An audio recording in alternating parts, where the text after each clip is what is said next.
The rip of fabric sliced through the stillness like steel through air. In the center of Murphy's tavern, Maya Thompson stood rigid, her bare back exposed beneath the unforgiving yellow lights. Ink stretched across her skin, Delta Force drawing every breath in the room to a halt.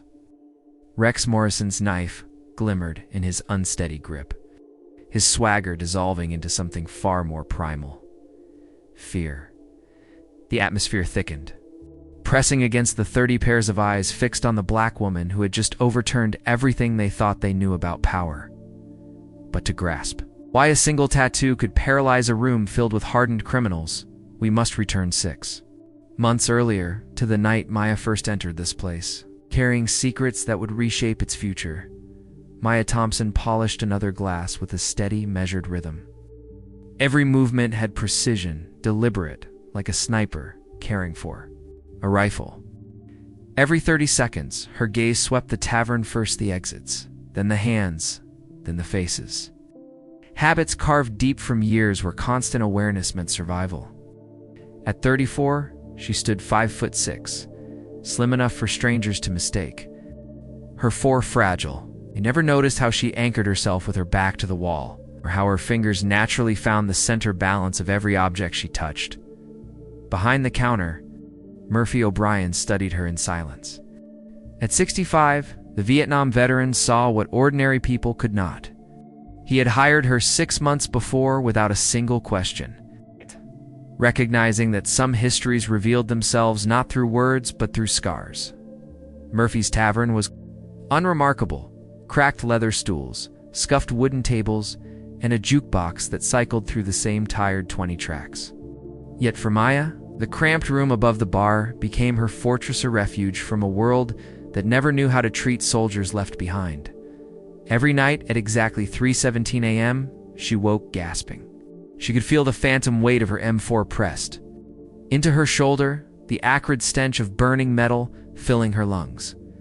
Her hand would reach instinctively for the sling that no longer hung there, finding only raised scar tissue.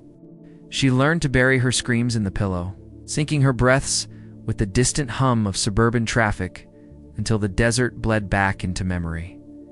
Even in summer's oppressive heat, she wore long sleeves, fabric concealing the stories etched into her body. Patrons soon realized she spoke with nods and brief gestures, pouring drinks with the economy of someone trained to conserve energy, not waste it. When she cut limes for the evening rush, conversations faltered. People noticed the way she handled the blade, not like a bartender, but like a professional who'd once used knives for far deadlier purposes. "That girl's got ghosts," Murphy once murmured to his wife, and she had simply nodded. Some ghosts, after all, wore uniforms and carried dog tags. Every Friday at 8 o'clock, the rumble of Harleys shook the tavern's glass.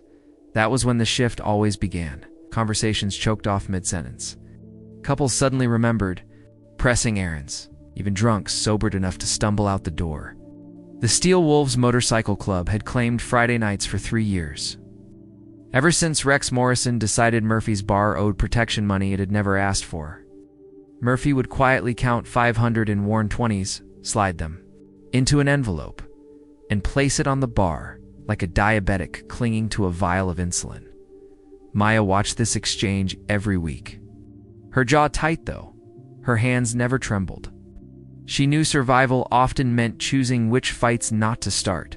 That discipline had been tested last week, when Rex dragged Jimmy Chin out of his electronics store 2 blocks away and stomped him bloody for missing a payment. Maya had been taking out the trash when she heard the cries.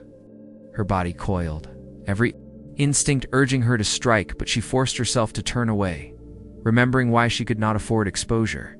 The guilt gnawed at her afterward, another scar she could not erase. Later that night, when she bent to pick up broken glass, her collar shifted, exposing the puckered scar along her Jan, unwelcome reminder from Kandahar she usually kept. Hidden beneath carefully styled hair, now, with the sound of approaching motorcycles, the old weight returned to her chest. Her hands shook as she lined bottles behind the counter, hypervigilance roaring back like a battlefield. Ott crossed the room. Murphy's fingers shook too as he prepared the weekly envelope. Their eyes met. 2 soldiers from different wars, silently, acknowledging the same burden. Something felt different tonight, though Maya couldn't yet name it. The air carried a metallic tense, like blood or gunpowder, and her instincts screamed warnings she had learned never to ignore. What came next would tear apart 6 months of invisibility. She didn't know that yet. All she knew was that her hands had stopped trembling, and that was dangerous. 8 Harleys thundered into the lot, engines growling like mechanical predators. Rex Morrison dismounted, first 6'1" of sculpted menace draped in leather and denim. Tattoos etched as records. A violence earned. He slammed the tavern door open, wood cracking beneath the blow. Conversation died instantly, eyes dropping to drinks. Behind him, Tommy, Bulldog Martinez, and 4 more wolves spread out like a human barricade, turning the bar into a cage. Rex flexed scarred knuckles, the crack loud enough to make Murphy flinch. Well, Murphy, Rex's voice slithered through the room, casual cruelty wrapped in confidence born of consequence-free living. He straddled a chair backward like a throne, surveying the bar with predatory delight. Business looks good. Real good. Means you've been holding out on me, old man. Murphy slid the envelope across the bar, his hands shaking. 500, same as always. But Rex had no interest in sameness tonight. He wanted power. Agreements change. My boys need more. 800, starting now. Words tightened around Murphy's throat like a noose. Rex, please. I can't. The slap landed like a gunshot, Rex's palm snapping Murphy's head sideways. Tommy laughed, harsh and metallic, while the wolves spread out, knocking over drinks, muddy, boots grinding napkins into the floor. Rex poured a full beer slowly onto the ground, never breaking eye contact. Clean it up, he sneered. Maya moved forward with a bar towel, placing herself between Rex and Murphy. Motions were smooth, deliberate to deliberate. Nice. Well, hello there. Didn't know Murphy kept pets. She ignored him, kneeling to mop the spill. Silence wasn't submission, it was calculation. Rex's boot pinned her hand. I asked you a question. You deaf too? Her muscles tensed, but she didn't speak. Murphy staggered upright, blood on his lip. Her name's Maya. She just works here, Rex. Leave her alone. Rex leaned closer, lips curling. Maya, pretty name for Murphy's black. The slur dropped heavy in the air. Maya's only response was a slight clench of her jaw as she stood, towel still in hand. Her eyes met his with such steady force that Tommy shifted uneasily. Ooh, some backbone, Rex grinned, teeth jagged like tombstones. I like that. More fun when they break. He shoved Murphy hard, sending the old man crashing into shelves. Bottles shattered, liquor mixing with blood. Something in Maya's stance shifted, subtle as a safety click. That's not how you solve problems, she said, voice sharp and controlled, military precise. The bar froze. Rex blinked through surprise, amusement, then rage. Did this bitch just tell me how to run my business? The wolves tightened, hands brushing hidden weapons. Maya didn't flinch. I said Rex stood to his full height. Know who I am? The battle erupted. Rex charged 220 pounds of fury aimed at the woman who dared oppose him. Maya sidestepped, redirecting him into a table that shattered into splinters. The wolves surged but halted when she snatched a broken bottle, holding it with the ease of someone who had gripped far deadlier tools. Stay back, she ordered, voice carrying an authority that rooted them in place. Rex scrambled up, face purpled with humiliation, and lunged again. This time, Maya met him directly, absorbing and redirecting his force. Her elbow crushed into his solar plexus. Her knee struck his thigh's nerve cluster, leaving him gasping, off balance. You little. Rex's hands clawed at her shirt, fabric tearing with a violent rip. Time slowed as the cotton gave way, revealing the mural across her back. The Delta Force insignia blazed beneath the lights, soared with 3 lightning bolts, framed by intricate military imagery. Below, SGT Maya Thompson, Purple Heart Operation. Enduring Freedom, 2019 to 2022. Inked dog tags hung at the base, never forgotten, etched beneath. Silence fell like a burial shroud. 30 patrons held their breath. Even the jukebox seemed to pause. Rex's knife dropped to his side, his mouth working uselessly. Tommy Martinez, who had once served 2 tours in Iraq, went pale. "Holy shit," someone whispered. "She's Delta."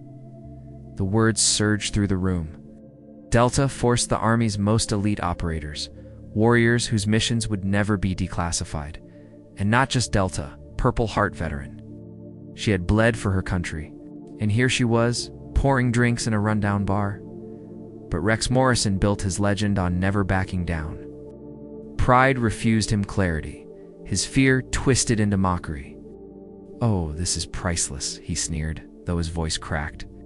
Murphy's. Got himself a broken toy soldier.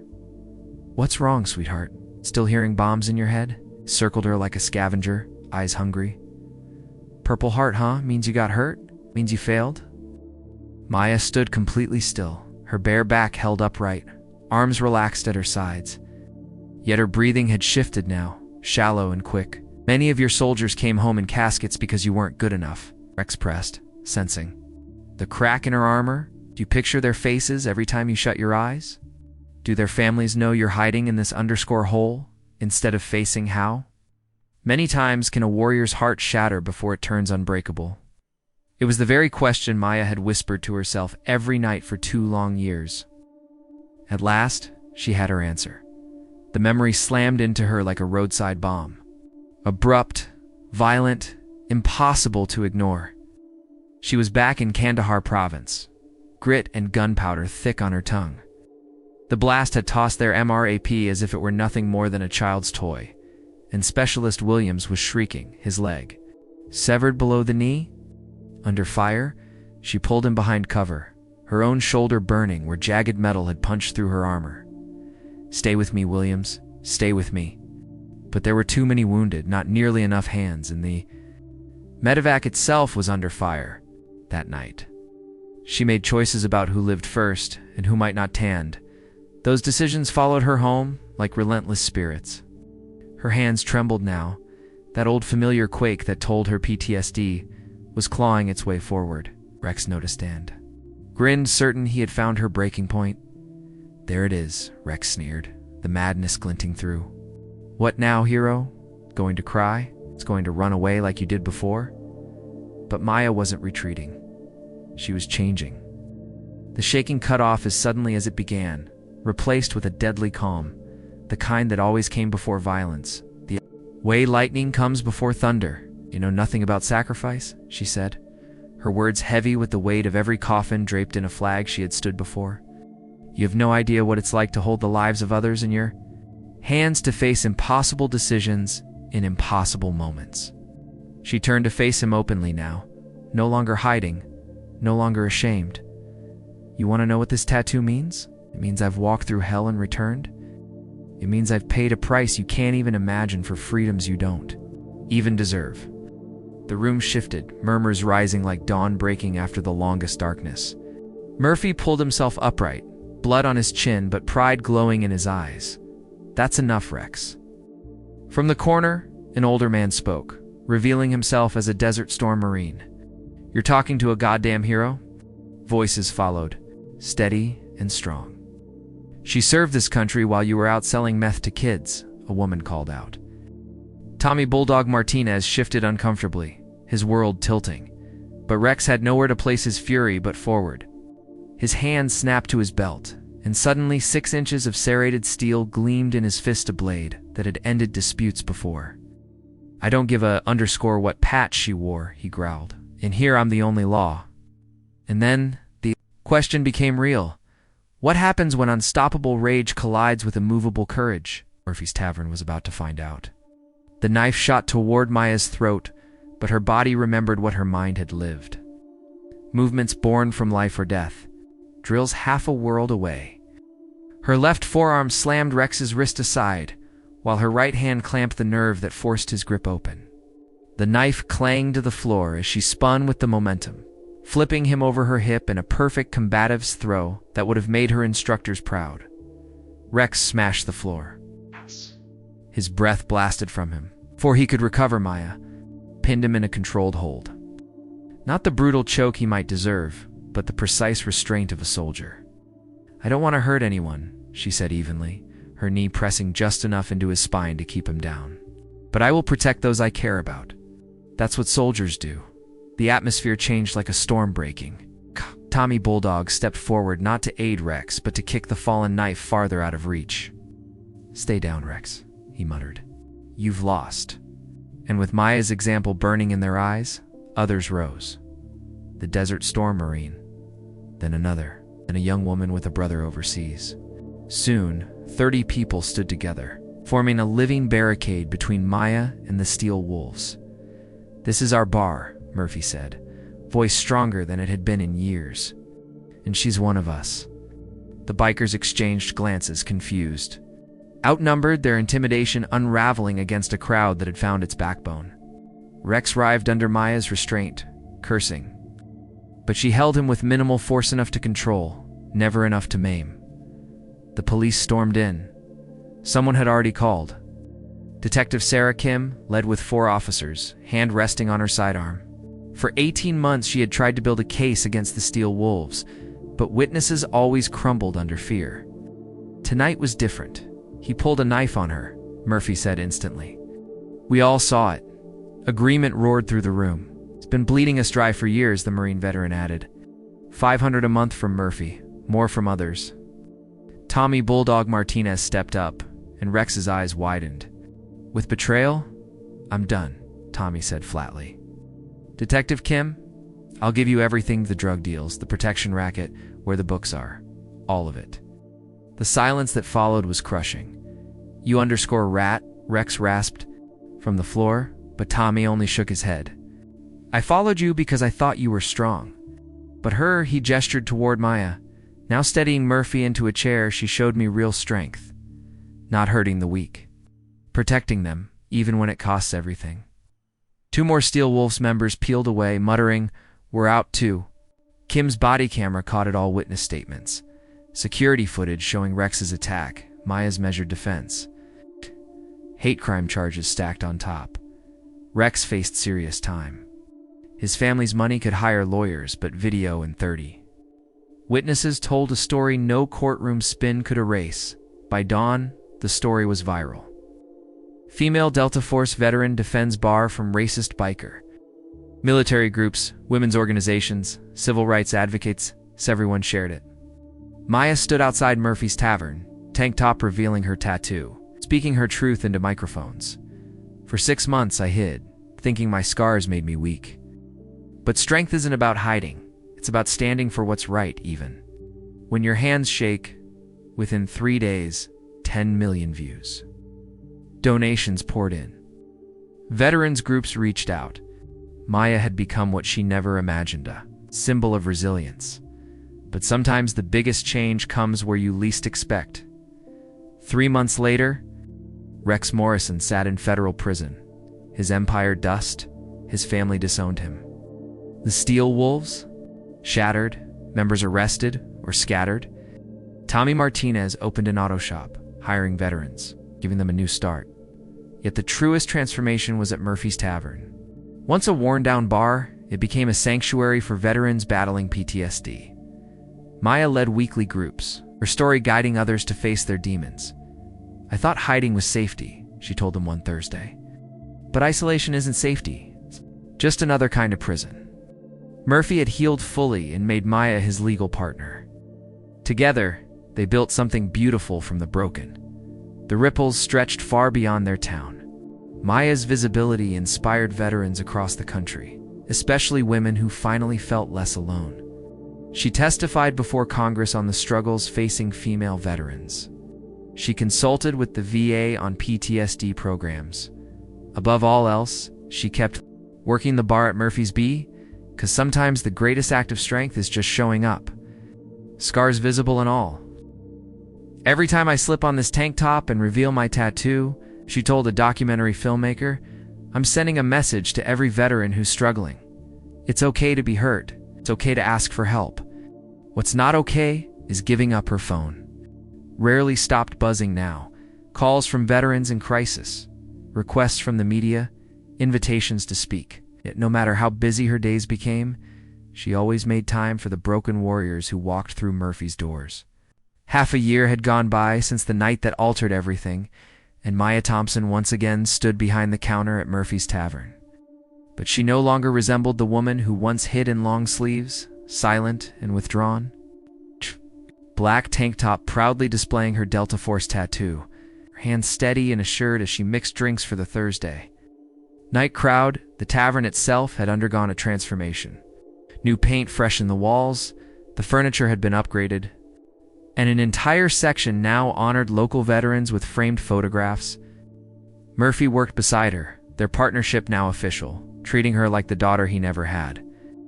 The crowd had shifted. To what used to be a gathering of people numbing themselves with liquor had become a community built on connection. Veterans, their families, and allies now filled the same tables where criminals once counted extortion money. And Mayashi smiled. Truly smiled. She served drinks to a group of women veterans who had driven 2 hours just for the chance to meet her. Then the bell above the door jingled, and a young Asian woman stepped inside. Even in civilian clothing, her posture spoke of military discipline. She froze just past the threshold, scanning exits, cataloging faces' habits Maya recognized immediately. She couldn't have been more than 25, yet her eyes carried the haunted 1,000-yard stare of someone who had witnessed too much too soon. She advanced toward the bar with cautious, deliberate steps, like someone navigating a field of hidden dangers, her hands open and visible. "Excuse me." Her voice was so faint, it nearly disappeared beneath the soft hum of classic rock. "Are you Sergeant Thompson?" Maya set down the glass she was drying and turned her full focus on her. "That's me. But you don't have to call me Sergeant anymore, just Maya." The look of relief that washed over the young woman's face was devastating. "I'm Jessica Chen, Army medic. Came back from Syria 2 months ago." Her story came out in fragments. The convoy ambush, the soldiers she couldn't save, the sleepless nights filled with nightmares. "I read your story online," Jessica admitted, eyes brimming with tears. "My mom sent me the article. I've been sitting in my car for an hour, trying to find the courage to walk inside." Maya slipped around the counter and guided her to a quiet booth in the corner. "6 months ago, I was hiding from my own reflection," she confessed, sliding into the seat across from her. "I thought my scars meant I was weak, that showing them meant I had failed somehow." She rolled up her sleeve, exposing the shrapnel scars etched into her forearm. "But they're not signs of defeat. They're proof that I survived." Jessica's fingers brushed unconsciously at her own hidden scars. "I can't stop seeing their faces, the ones I couldn't save." Maya reached across the table, soldier to soldier. "They'll always be with us. But we honor them by living, by helping others still fighting their own battles." Just then Murphy appeared, quietly setting down 2 mugs of coffee. He always knew when caffeine was needed more than whiskey. With a simple nod to Jessica, he went back to the bar. "You know what I've learned?" Maya continued. "Strength isn't about pretending you're unhurt. It's about sharing your wounds so others know they're not alone." She motioned toward the room where clusters of people were deep in conversation. "Half the folks in here are veterans or their families." "We've built something somewhere you don't have to fake being okay." Jessica's posture softened. "A little. My family. They don't understand. They want the old me back. But she died in that desert." Maya's reply carried the steady weight of hard-earned wisdom. "You can't return to who you were, but you can move forward. You don't have to do it by yourself." Have you ever wondered if sharing your darkest moments could become your greatest strength? Maya Thompson had found the answer, and now she was passing it on. Murphy's Tavern had gained national attention. What began as one woman's refusal to let humiliation define her had blossomed into a movement. Weekly support groups now met there. Veterans' job fairs and family counseling sessions filled the calendar. The model was spreading to a dozen. Other cities, with Maya advising by video call, Tommy Martinez often dropped by, his auto shop thriving with 15 veteran employees. "You saved my life that night," he once told Maya, not from Rex, but from the darkness he was becoming. Even some former Steel Wolves members had found redemption, giving back through service. But the most meaningful changes weren't the headlines. They were the quiet victories. Veterans finally able to sleep through the night. Families rebuilding bonds, survivors becoming mentors. Detective Sarah Kim entered the bar not for work anymore, but as a regular part of Murphy's extended family. "Maya, I've got news," she said, her face glowing with excitement. The VA approved the grant. Murphy's model is going national. The bar erupted with cheers. Murphy's weathered hand settled proudly on Maya's shoulder. "I'm one small act of courage," Kim went on. "You've created a movement. Across the country, they want you to serve as national coordinator." Jessica, listening nearby, turned to Maya in awe. "You did all this?" Maya shook her head. "No, we all did. Every person who chooses to show their story instead of hiding. Everyone who refuses to suffer in silence, they're part of it." Then Maya's phone buzzed again, this time with a number from Washington, D.C. She answered. "Maya Thompson? This is Senator Patricia Williams. We'd like you to testify before the Armed Services Committee on improving veterans' mental health." Her hand trembled, old instincts never fully faded, but her voice was firm. "I'll be there." Murphy raised a glass high. "To Maya Thompson for proving real strength is facing our demons, not running from them." All around the bar, glasses lifted in a toast. But even in celebration, Maya's mind was already on the thousands still hiding, still suffering. Her war wasn't finished. It had only changed battlegrounds. 6 weeks later, Maya stood before Congress, her tattoo visible beneath her blazer. "Every day, 22 veterans take their own lives," she testified. "Not because they're weak, but because they're fighting alone. We can change that." Her words carried the authority of lived truth. Behind her sat Murphy, Jessica, Tommy, and other veterans whose lives had been transformed. For once, the committee listened intently. Maya laid out the plan.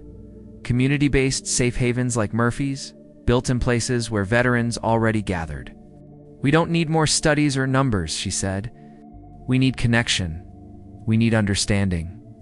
And we need the courage to show our scars." The proposal passed unanimously. On the flight home, Maya thought about the journey from the night Rex tore her shirt to standing in front of Congress. The woman who once hid in long sleeves was gone. In her place was someone who understood that vulnerability could be the deepest form of strength. Murphy's tavern still needed her every Thursday night, and that was just as important as any speech in Washington, because change didn't happen.